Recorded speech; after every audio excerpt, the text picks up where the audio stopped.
Bismillahirrahmanirrahim. Assalamualaikum warahmatullahi wabarakatuh. Alhamdulillah nahmaduhu ta'ala wa nasta'inuhu wa nastaghfiruh. Na'udzu billahi min syururi anfusina wa min sayyiati a'malina. May yahdihillahu fala mudilla lah wa may yudlil fala hadiyalah. Asyhadu an la ilaha illallah wahdahu la syarika lah. Wa asyhadu anna nabiyyana Muhammadan sallallahu alaihi wa ala alihi wasallam. Alhamdulillah ikhwah dan akhwat sekalian, Bapak-bapak, Ibu-ibu, ummahat dan para santri yang berbahagia. Kita lanjutkan ya pelajaran kita dalam risalah yang mubarakah Salasata Usul. Pada pertemuan yang lalu kita sudah selesai dari pembahasan tentang makna la ilaha illallah. Sekarang kita pindah kepada pasangannya. Syahadati anna Muhammadar Rasulullah.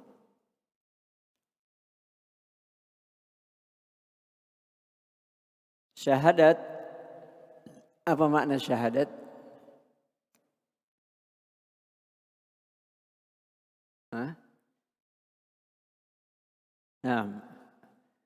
An-nutqu bil lisan ma'al ilmi wal yakin. Jadi syahadat artinya harus bicara, harus takallum.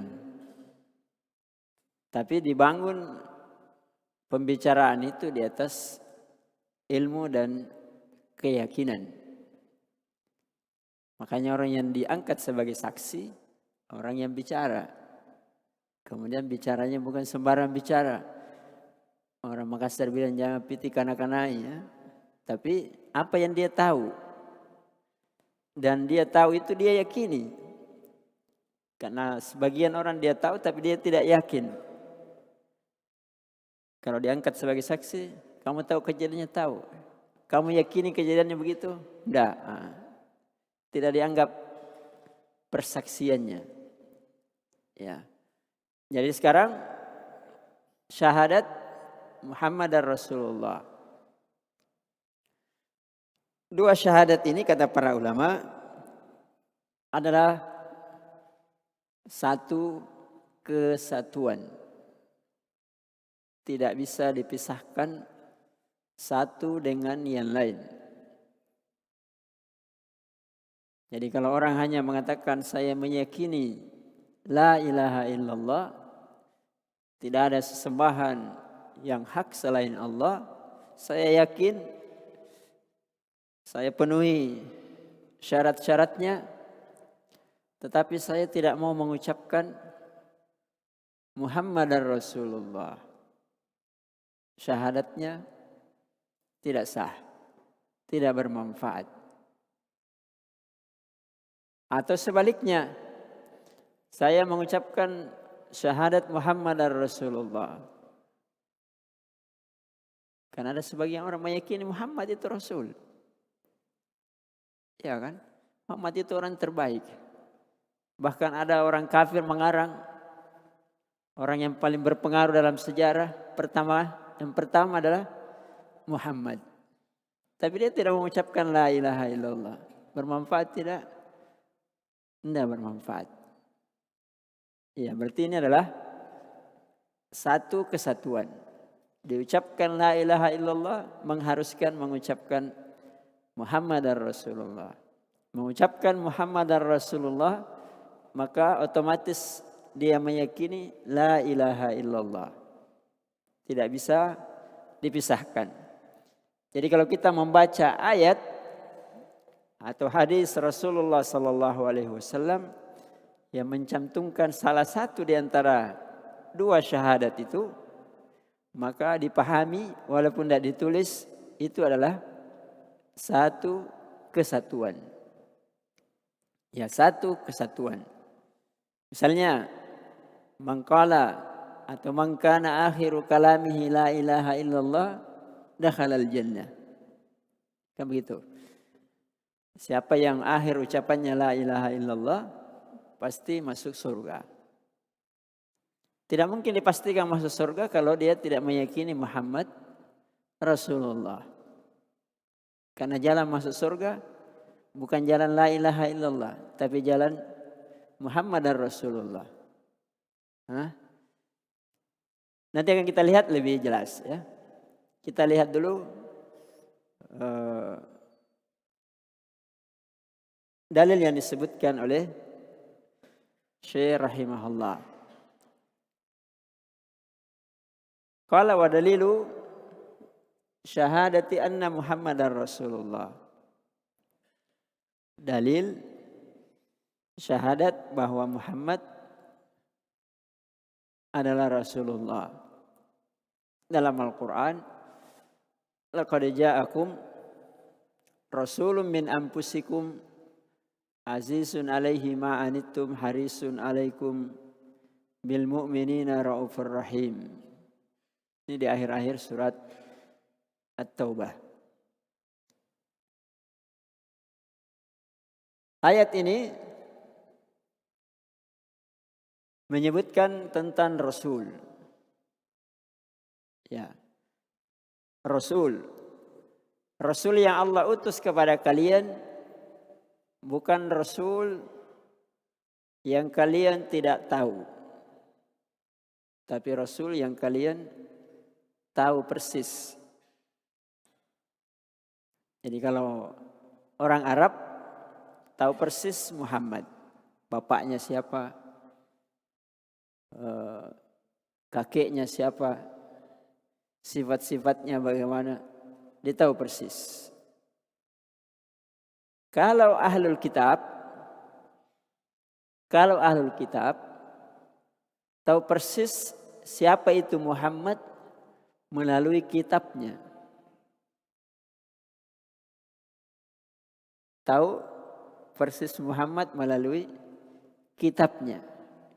Karena itu diabadikan dalam Al-Quran bahwa mereka itu ya'rifunahu kama ya'rifuna abna'ahum.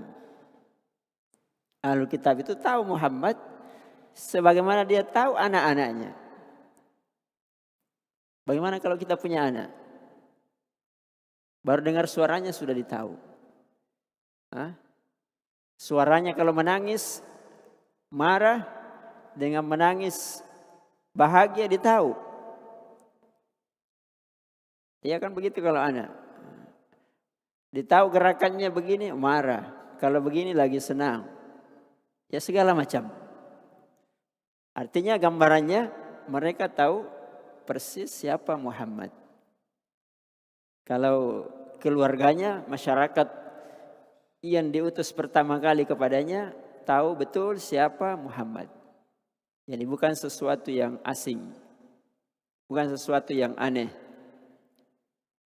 Bukan dari jin, bukan dari malaikat. Tapi min anfusikum. Sama dengan kalian. Qul innama ana basyarum mithlukum. Saya kata Nabi adalah manusia biasa sama dengan kalian. Menunjukkan bahwa agama yang dibawa nanti agama yang bisa diterapkan sama dengan kalian. Kalau dia malaikat nanti beralasan, oh dia malaikat. Kita ini manusia, tidak sama. Atau dia jin. Ya, tidak ada alasan seperti itu. Kemudian dalam ayat ini Allah menyebutkan sifat Rasul. Ini penting bagi dai, pendidik, ya bahkan untuk semua pihak. Apa sifatnya Rasul? Dua kalimat singkat digambarkan dalam ayat ini. Azizun alaihi ma'anittum. Rasul itu sifatnya, karakternya selalu susah dari dia susah duluan kalau ada kesusahan yang menimpa kalian.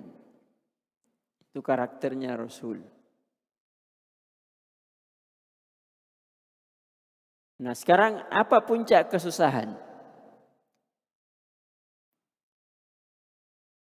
Kalau bagi pendakwa, bagi pendidik, apa puncak kesusahan?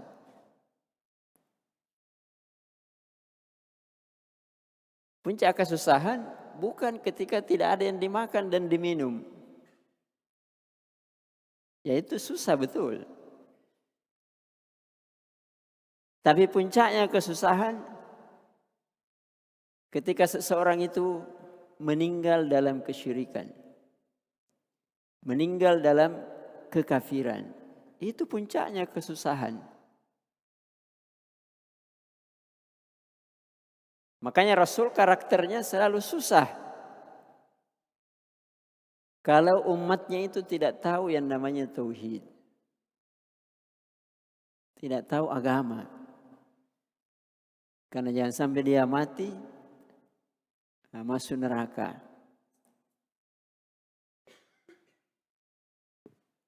Ya, itu puncaknya kesusahan. Kalau manusia sekarang, kita kebanyakannya kan selalu membayangkan kesusahan. Sayang sama anak, sayang sama tetangga atau siapa saja yang kita sayangi, sayang apa? Jangan-jangan dia tidak makan. Bagaimana masa depannya? Bagaimana kalau resesi ekonomi? Bagaimana kalau belum menikah? Ya, itu betul bagian dari kesusahan. Tapi kalau orang bicara agama, bicara din, bicara dakwah, kesusahannya bagaimana supaya dakwah ini, khususnya dakwah tauhid, mereka paham. Kalau tidak paham susah, kita susah bagaimana caranya paham. Jadi kalau dia guru, bagaimana caranya santrinya ini paham. Kalau tidak paham dia tidak bisa tidur siang dan malam. Bukan sekedar ya yang penting saya sudah mengajar, kamu paham tidak paham urusanmu. Nah, itu bukan mengikuti karakter Rasulullah Sallallahu Alaihi Wasallam. Sama kalau orang tua, urusan dunia saja kalau ibu dan bapak anaknya tidak makan susah. Dia tidak akan pergi tidur walaupun makanan itu sudah ada di meja makan. Kalau anaknya tidak pergi makan dan minum. Bagaimana kalau tidak ada makanan dan minuman? Dia tidak akan makan sebelum anak dan istrinya makan. Itu urusan dunia. Bagaimana dengan urusan akhirat? Ya, dia tidak akan meninggal sebelum istri anaknya paham tentang tauhid. Semampu dia. Nah, karena hidayah itu di tangan Allah. Tapi maksudnya dia bisa menunaikan kewajibannya. Bahwa saya sudah sampaikan supaya dia selamat. Bagaimana caranya diputar kiri kanan atas bawah. Segala macam cara agar dia paham tentang tauhid. Itu kesusahannya Nabi. Ya, makanya Nabi tidak meninggal sebagaimana dalam beberapa hadis. Kecuali semua kebaikan dan jalan kebaikan dia sudah sampaikan. Jalan kejelekan dia sudah sampaikan dan peringatkan. Nah, Azizun alaihi ma'anitum dan sebaliknya. Harisun alaikum bil mu'minina raufur rahim. Nabi itu orang yang paling sungguh-sungguh, paling bersemangat mengorbankan apa yang dia miliki agar kalian itu menjadi orang-orang yang beriman.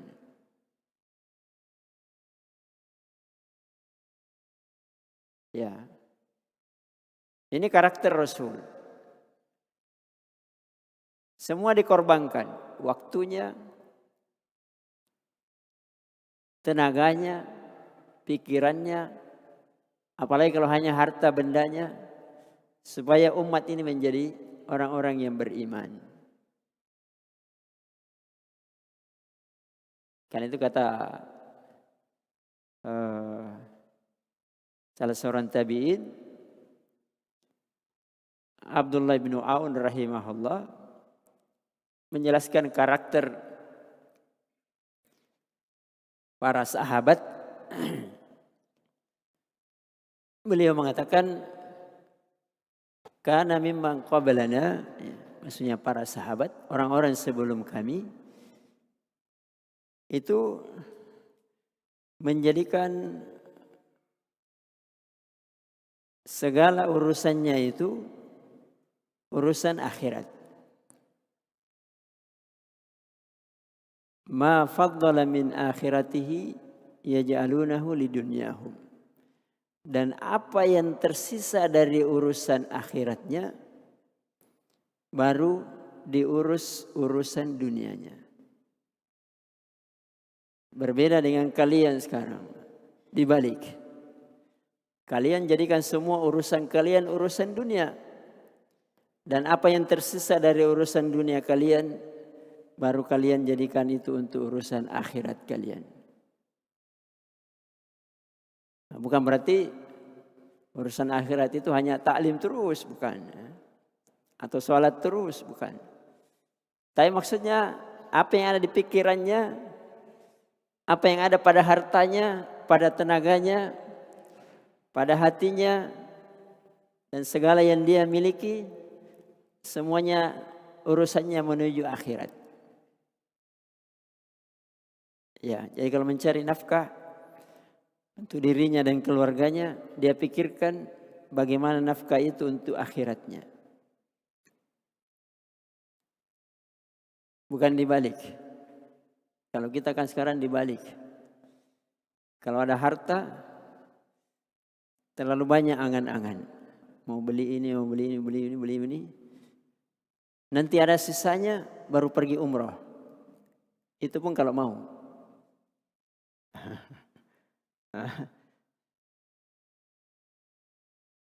Kalau dapat keuntungan, yang selalu kita pikirkan urusan dunia kita. Makan yang enak, baju yang bagus, segala macam perabot yang bagus. Nanti kalau ada sisanya, sumbangkan ke masjid. Nah, dibalik. 24 jam waktu, selain tidur, kita selalu pikirkan gunakan untuk dunia kita. Nanti capeknya baru mau pergi belajar. Itu pun sudah ngantuk. Bukan disuruh tinggalkan pekerjaan ya. Tapi hatinya memang begitu kita kebanyakannya. Hati kita sisa dari dunia kita. Kalau orang dahulu tidak. Yang presnya. Kalau orang sekarang dagingnya itu untuk akhirat. Sisanya untuk dunia. Kalau sekarang kan dibalik. Dagingnya untuk dunia, sisa-sisanya untuk akhirat. Ya. Jadi ini karakter Rasul. Kemudian di dalam ayat ini Allah bersumpah. Laqad ja'akum. Lam, sini lam yang menunjukkan sumpah. Allah yang bersumpah. Kemudian qad, kalau yang pernah belajar bahasa Arab, qad kalau masuk fi'il madhi menunjukkan apa? Menunjukkan kepastian. Ya. Kepastian. Jadi Allah bersumpah dengan dirinya sendiri, dengan namanya. Apa isi sumpahnya? Tentang nabinya. Laqad ja'akum rasul. Ini menunjukkan ini urusan besar. Sampai Allah kuatkan dengan dua penguatan. Sumpah dengan kalimat qad ja'akum. Allah tidak bersumpah pun sudah cukup. Berarti ketika ditambahi sumpah, urusan ini lebih dari yang biasanya. Ya. Jadi di sini jelas bahwa Rasul itu adalah sesuatu yang tidak perlu diperdebatkan atau ditanyakan. Betul tidak itu Rasul? Ya, makanya para ulama menyebutkan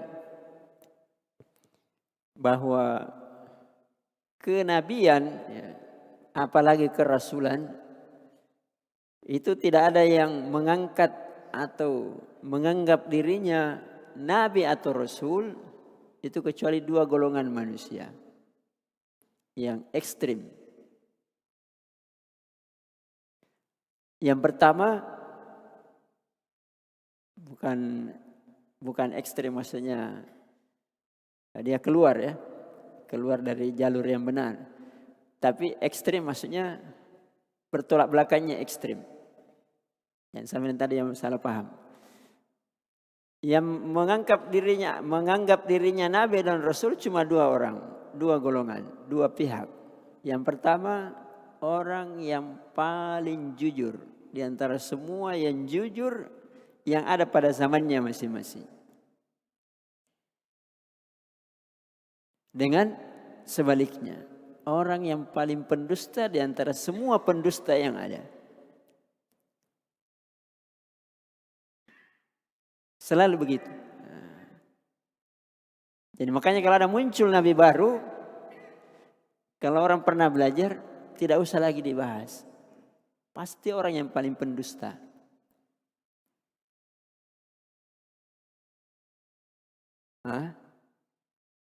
Karena sesuatu itu kalau bukan miliknya, orang mengklaim pastikan dusta. Ya. Sesuatu biar yang nilainya sedikit,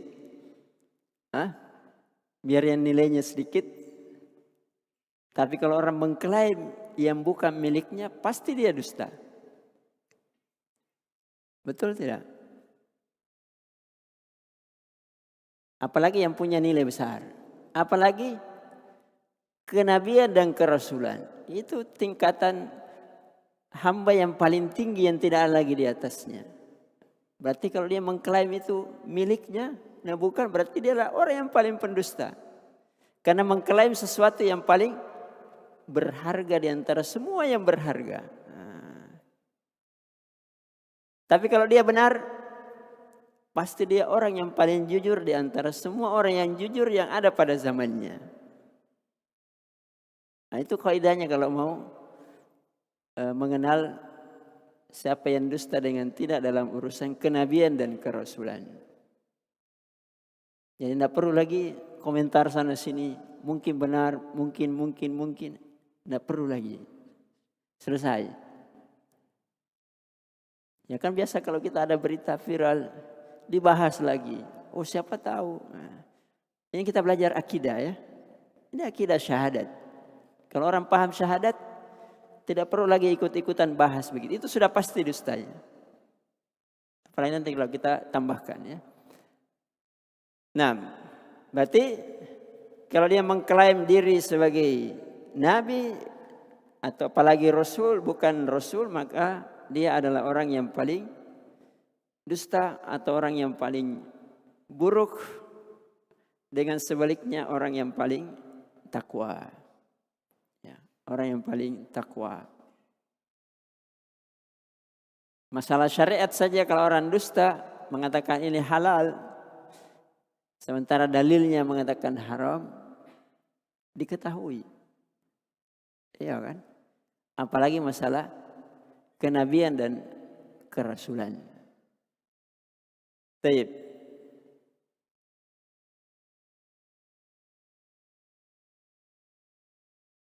Laqad ja'akum rasulun min anfusikum azizun alaihi ma anittum harisun alaikum bil mu'minina raufur rahim. Itu dalilnya ya. Walaupun ada dalil yang lain. Tapi itu sudah lebih dari cukup. Dan kerasulan bukan sesuatu yang asing bagi umat yang terdahulu dan bukan juga asing bagi umat yang didatangi pada zamannya Rasulullah sallallahu alaihi wasallam. Dan sampai kita hari ini bukan sesuatu yang asing. Ya. Artinya bukan sesuatu yang perlu diragukan. Kalau muncul keraguan berarti harus diperbaiki syahadatnya. Belajar kembali syahadat. Karena yang bisa mengaburkan itu ya banyak. Bisa karena larut dengan kehidupan dunia, dengan lingkungan, karena jauhnya orang dari ilmu, kurangnya ulama, kurangnya orang yang berdakwah, dan seterusnya. Padahal intinya asalnya sesuatu yang pasti. Nah, sekarang masuk kepada makna syahadat Muhammad Rasulullah. Jadi makna syahadat Muhammad Rasulullah, sebelum masuk pada apa yang kita tulis di situ dan juga di buku ada, bahwa ketika kita meyakini bahwa Muhammad Rasulullah, maka seorang muslim harus ada padanya 3 poin pokok. 3 poin pokok. Yang pertama, itu tadi yang sudah kita sebutkan. Bahwa dia harus syahadat, namanya bicara. Kemudian meyakini dengan ilmu dan keyakinan yang pasti bahwa Muhammad ibn Abdullah al-Qurashi itu Rasulun min indillah. Muhammadun Rasulullah. Alladzina ma'ahu syidda'u lal kuffar ruhama'u bainahum. Wa ma Muhammadun illa rasulun qad khalat min qablihi rusul, dan seterusnya. Yang kedua, dan ini kan dalilnya terlalu banyak. Yang kedua, harus diyakini bahwa Muhammad Rasulullah ini diutus oleh Allah untuk seluruh alam. Ya, seluruh alam.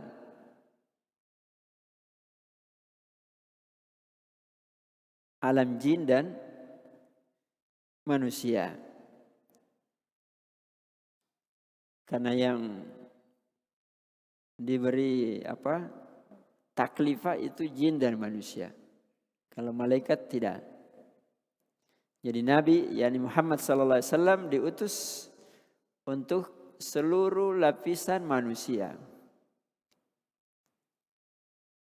Masuk di dalamnya Ahlul Kitab. Kalau masih ada, dan pasti masih ada. Kemudian masuk di dalamnya orang-orang musyrik dengan segala ragam bentuk kesyirikannya. Dan juga diutus untuk kaum muslimin. Ya.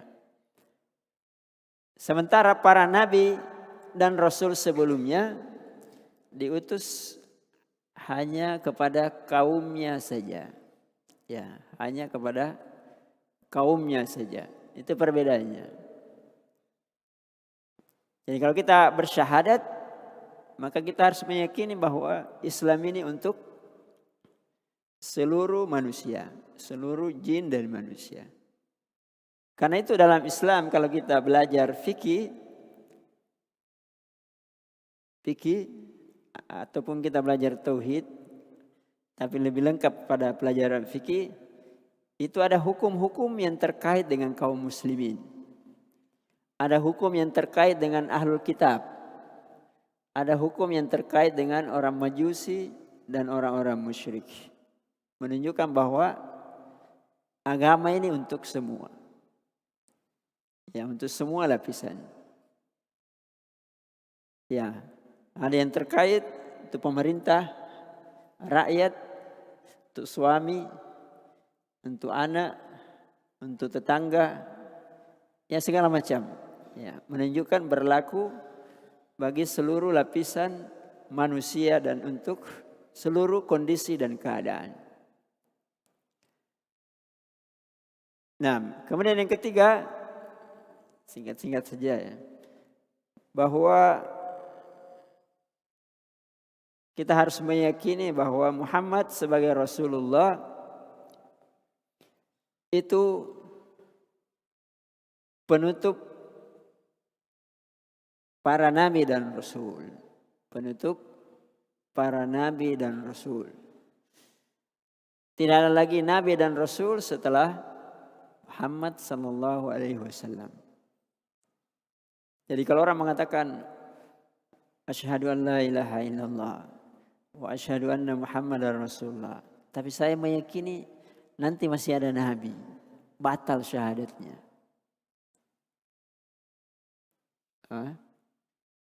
Ya. Atau meragukan, saya betul yakin Muhammad Rasul, tapi saya ragu kalau dia Rasul yang terakhir. Bahaya. Jadi harus meyakini bahwa Muhammad SAW itu penutup Nabi dan Rasul. Itu dalam banyak ayat dan banyak hadis. Walakin Rasulullah wa khataman nabiyyin. Tapi Muhammad itu adalah Rasulullah dan penutup para nabi. Karena itu salah satu keistimewaan hari Jumat. Kata Rasulullah SAW, sebenarnya dalam hadis Abu Hurairah radhiyallahu ta'ala, Rasulullah SAW mengatakan, nahnu qaum mutaakhirun wa nahnul qaum as-sabiqun. Kita ini, yakni kaum muslimin, adalah umat yang belakang. Tetapi kita adalah umat yang paling duluan. Ya. Dari mana bisa dipahami itu? Nabi jelaskan. Allah Azza wa Jal dalam sebagian riwayat adallal umam, Allah menyesatkan umat-umat, wahadana, dan Allah memberikan hidayah kepada kita. Bagaimana bisa? Allah menjadikan 3 hari dalam sepekan itu hari raya. Hari Jumat, hari Sabtu, dan hari Ahad. Maksudnya umat yang diberi kitab. Kalau orang musyrikin, ya memang sudah di luar garis. Kita diberikan oleh Islam, diberi hidayah oleh Allah. Allah memilihkan kita hari Jumat sebagai hari raya sepekan dalam setiap pekan. Berarti lebih dulu atau belakang? Lebih dulu. Kemudian Allah memberikan hari raya Gadin kepada orang Yahudi. Gadin artinya setelah Jumat. Hari apa? Hari Sabtu. Wa ba'da Gadin lil Yahud. Dan setelah besok lin Nasara. Hari apa? Hari Ahad. Hari Ahad. Mana lebih dulu? Lebih dulu kita. Jadi kita adalah umat yang terdahulu. Wa haula'i taba'un lana. Mereka yang ikut kepada kita. Karena itu umat Islam nanti adalah umat yang paling duluan masuk surga. Paling duluan dihisab. Padahal dia muncul paling belakang. Sekarang karakter kita manusia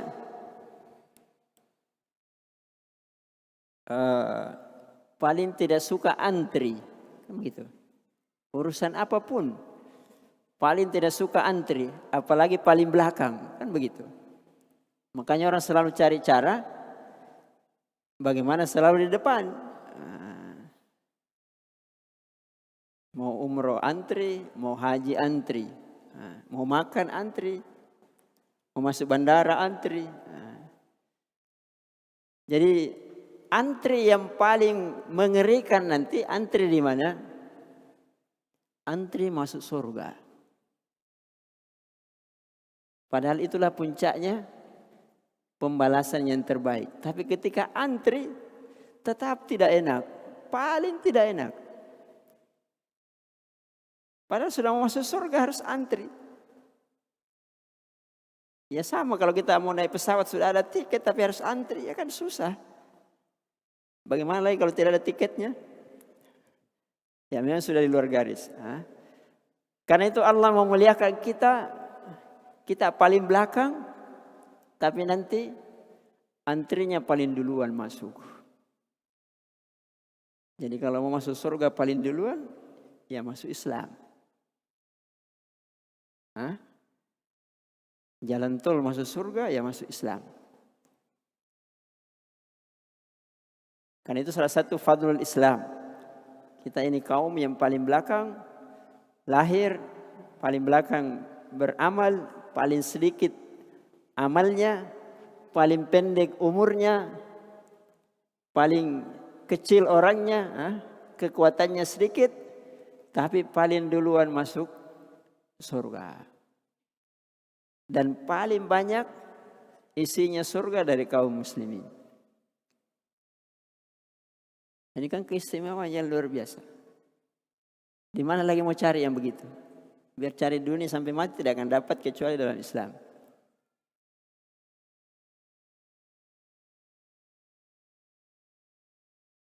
Ya. Jadi Nabi sallallahu alaihi wasallam mengatakan, "Ana khataman nabiyyin. La nabiyya ba'di." Saya penutup para nabi. Tidak ada lagi nabi sesudahku. Sekarang saya tanya, kalau dikatakan penutup, terakhir, apalagi sesudahnya?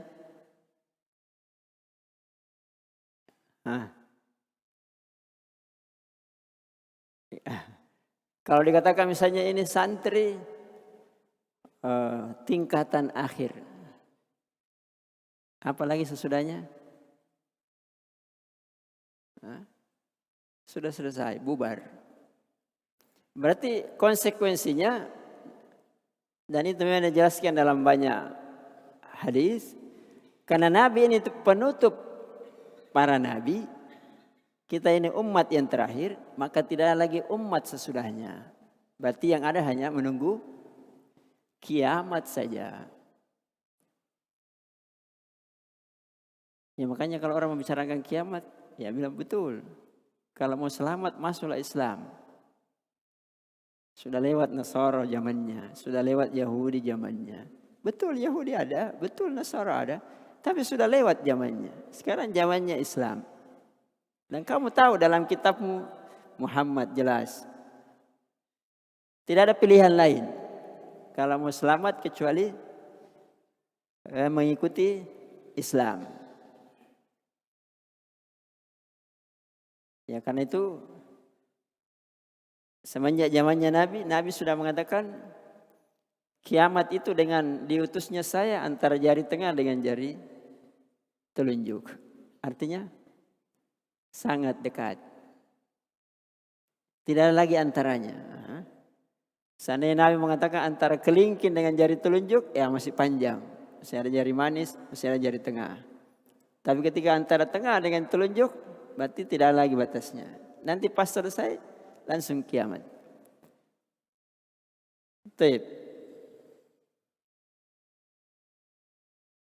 Apalagi tadi satu ya. Kemudian saya ingat. Jadi ini yang ketiga, bahwa ketika kita mengucapkan syahadat Muhammad Rasulullah, berarti kita harus meyakini bahwa Muhammad itu penutup para nabi dan rasul. Itu kan inti dari syahadat. Sekarang maknanya ya. Wa makna syahadati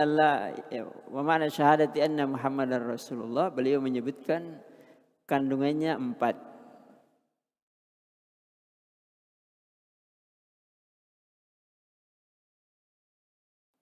Sedikit lagi. Yang pertama, Ta'atuhu fima amar. Ta'atuhu fima amar.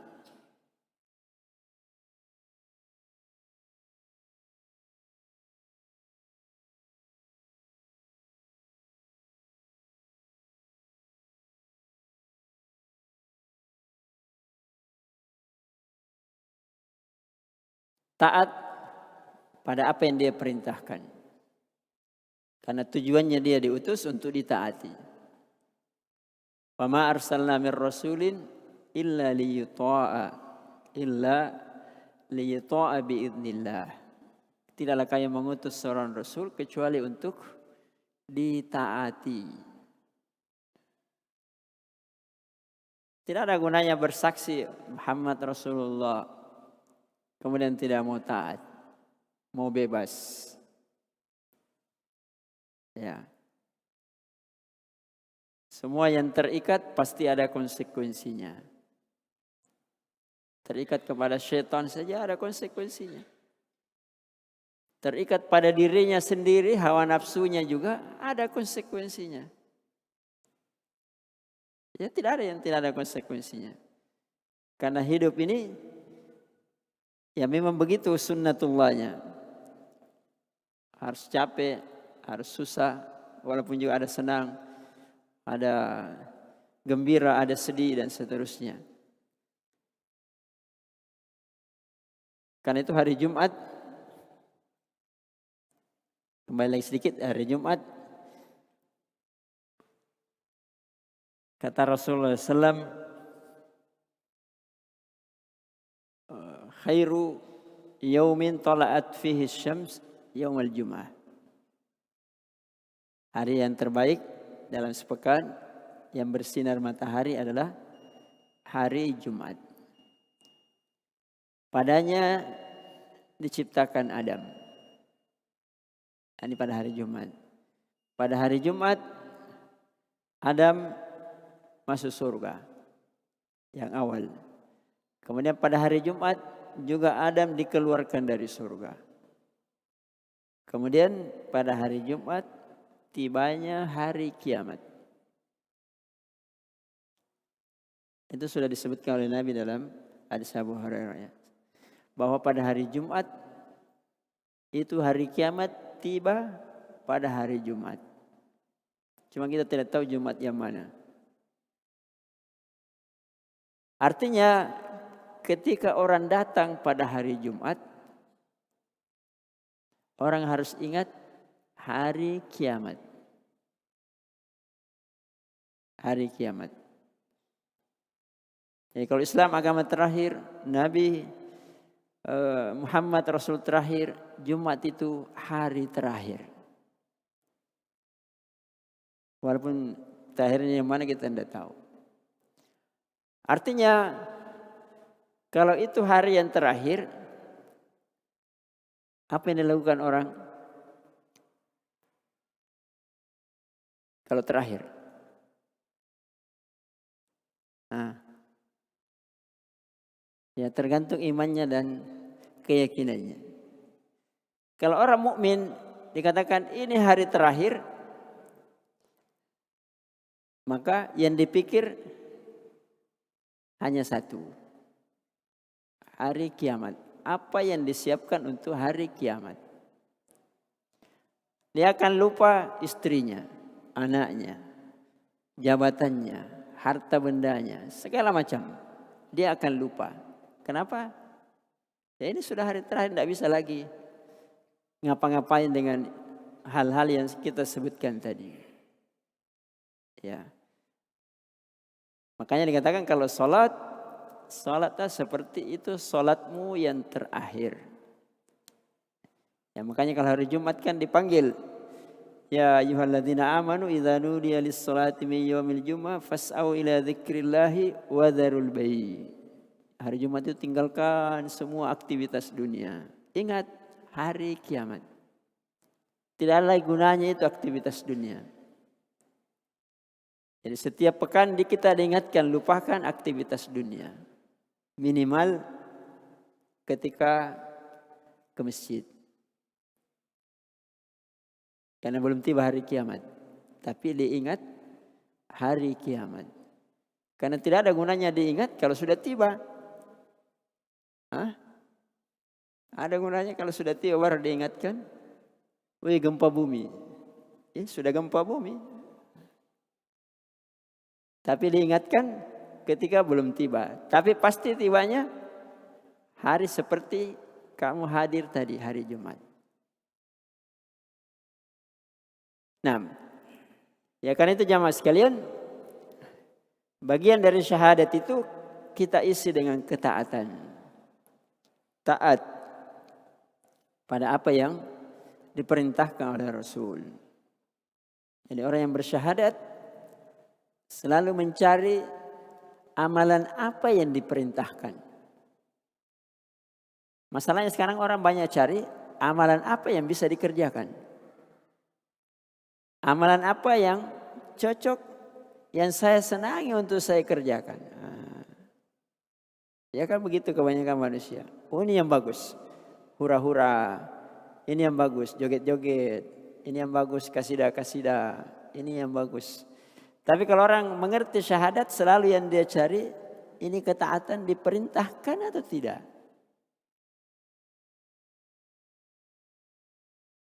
Ya makanya sering kita dengar hadis, man amila amalan laisa alaihi amruna, kan begitu. Laisa alaihi amruna, perintah kami. Siapa yang beramal suatu amalan yang tidak ada perintah dari kami. Karena konsekuensi dari syahadat itu selalu berusaha beramal, amal yang mana? Yang diperintahkan oleh Nabi. Kenapa saya mau kerjakan? Ya karena saya bersyahadat bahwa Muhammad itu yang saya mau ikuti, bukan yang lain. Termasuk bukan kepada diriku sendiri. Tapi apa yang diperintahkan oleh Muhammad sallallahu alaihi wasallam, itulah yang saya mau kerjakan. Kalau tidak mau saya kerjakan. Biar semua orang menganggapnya itu baik. Biar semua orang melakukannya juga. Tidak, saya ikut Muhammad, bukan ikut orang. Saya kira cukup dulu ya. InsyaAllah nanti kita akan lanjutkan pada pertemuan yang akan datang. Wallahu a'lam. Sallallahu alaihi wasallam ala nabiyina Muhammad wa ala alihi wa ashabihi wa man tabi'ahum bi ihsan ila yaumiddin. Subhana rabbika rabbil izzati amma yasifun. Wassalamu alal mursalin. Wa akhiru da'wana alhamdulillahi rabbil alamin. Assalamualaikum